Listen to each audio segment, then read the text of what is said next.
Congress party చిత్తశుద్ధిని ఈ దేశంలో ప్రజలు ఆలోచన చేయనప్పుడు, ఈ దేశంలో ప్రజలకు స్వతంత్రం కావాలి అని అందరికి అవగాహన లేనప్పుడే ఈ దేశ ప్రజలకు స్వేచ్ఛనివ్వాలి, స్వతంత్రం తీసుకురావాలి అని కాంగ్రెస్ పార్టీని ప్రారంభించి ఆగస్టు 15, 1947లో ఈ దేశానికి స్వతంత్రం సాధించిన పార్టీ కాంగ్రెస్ పార్టీ.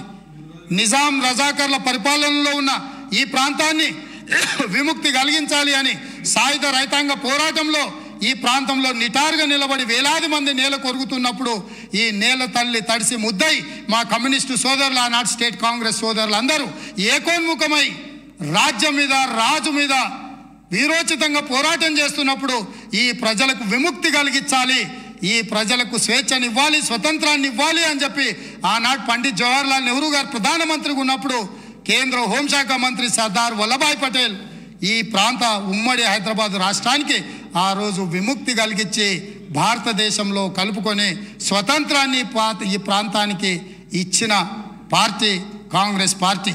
ఈ కాంగ్రెస్ పార్టీ ఒక రామ్జీ గోండును, ఒక కొమరం భీమును, ఒక చాకలి ఐలమ్మను, ఒక దొడ్డి కొమరాయను, ఒక సర్దార్ సర్వాయి పాపన్న గౌడును ఆదర్శంగా తీసుకొని ఒక సురవరం ప్రతాప్ రెడ్డి గారు వేసిన దారులను దృష్టిలో పెట్టుకొని ఒక ప్రొఫెసర్ జయశంకర్ గారు, ఒక కొండా లక్ష్మణ్ బాపూజీ నిర్ణయించిన ఎజెండాతోని శ్రీమతి సోనియా గాంధీ గారు ఈ రాష్ట్రాన్ని ఇవ్వాలి, ఈ ప్రజల యొక్క ఆకాంక్ష నెరవేర్చాలి అని ఆంధ్రప్రదేశ్లో పార్టీకి తీరని నష్టం జరిగిన, కేంద్రంలో అధికారం కోల్పోయిన, తెలంగాణ రాష్ట్రంలో ఎన్నో ఒడిదుడుకులను ఎదుర్కొన్న, ఇంటికొచ్చి కడుపులో తలకాయ పెట్టి కాళ్ళకు దండం పెట్టి నమ్మించి మోసం చేసిన, ఒక్క మాట పల్లెత్తు మాట అనకుండా క్షమించగలిగిన క్షమా గుణం ఉన్న నాయకురాలు శ్రీమతి సోనియా గాంధీ గారు.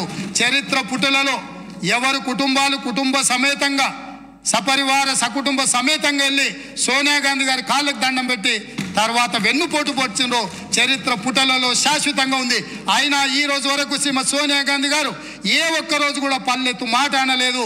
2004లో కరీంనగర్ జిల్లా నుంచి ప్రజలకు ఒక గ్యారంటీ ఇచ్చింది, ఆ గ్యారంటీని అమలు చేసింది.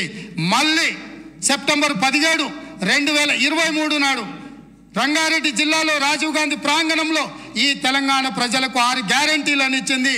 ఏ కష్టం వచ్చినా, ఏ నష్టం వచ్చినా, ఎవరు అడ్డుపడ్డా, ఎవరు నిలువరించాలి, ఎవరు అభ్యంతర పెట్టినా 6 గ్యారంటీలను ఖచ్చితంగా అమలు చేసే గ్యారంటీని ఈరోజు ముఖ్యమంత్రిగా నా మంత్రివర్గ సహచరులందరి తరఫున తెలంగాణ ప్రజలకు మాట ఇస్తున్నా. ప్రతిపక్షాలను ఇప్పటికి కూడా వారికి విజ్ఞప్తి చేస్తున్నా, మేము విధానపరమైన నిర్ణయాలు చేస్తాం, ప్రతిపక్షాలుగా బాధ్యతాయుతంగా సలహాలు సూచనలు ఇవ్వండి. సహేతుకమైన సలహాలు సూచనలకు ఎప్పుడు కూడా మా మిత్రుడు ఎంఐఎం పార్టీ కావచ్చు, మా కమ్యూనిస్టు సోదరుడు కావచ్చు, భారతీయ జనతా పార్టీ సోదరులు కావచ్చు, ఈ రాష్ట్రాన్ని నిర్మించడంలో, ఈ రాష్ట్రాన్ని అభివృద్ధి పదం వైపు నడిపించడంలో, ఈ రాష్ట్రమే ప్రపంచంతో పోటీ పడే విధంగా ఈ తెలంగాణ రాష్ట్రాన్ని ప్రపంచంతోనే పోటీ పడే విధమైన సంక్షేమ అభివృద్ధి కార్యక్రమాలలో ముందుకు తీసుకెళ్లడానికి సహకరించే ప్రతి ఒక్కరిని అవకాశం ఇస్తాం.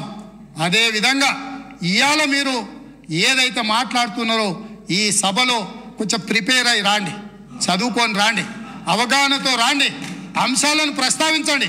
నా నూతన సభ్యులకు కూడా దాదాపుగా 50 మంది సభ్యులు మొదటిసారి ఎన్నికై సభలోకి వచ్చిండ్రు. వాళ్ళందరూ మనల్ని చూసి నేర్చుకోవాలి.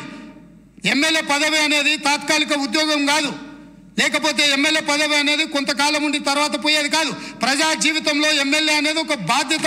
మనం పాలకులం కాదు, మనం సేవకులము.